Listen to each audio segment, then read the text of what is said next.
பாருங்க,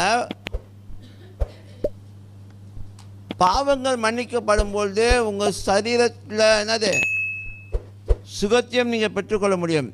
ஏனென்றால் பாவங்கள் மன்னிக்கப்படும் பொழுது உங்களுடைய ஆவி என்ன ஆகுது? குணமடைகிறது. Hello, let me put it again.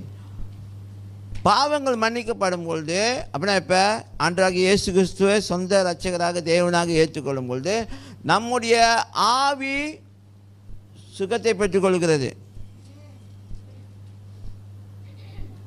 எப்படி பாஸ்டர், எப்படி நம்ம ஆவி சுகத்தை பெற்றுக்கொள்வது? இவ்வளோ நாள் தேவனை அறியாமல் நம்ம சொந்த வழிகளில் சொந்த வழிபாடுகளை பண்ணிக்கிட்டு இருந்தோம். ஆமா இல்லையா? அப்போ உங்களுக்குள்ளே தேவனுடைய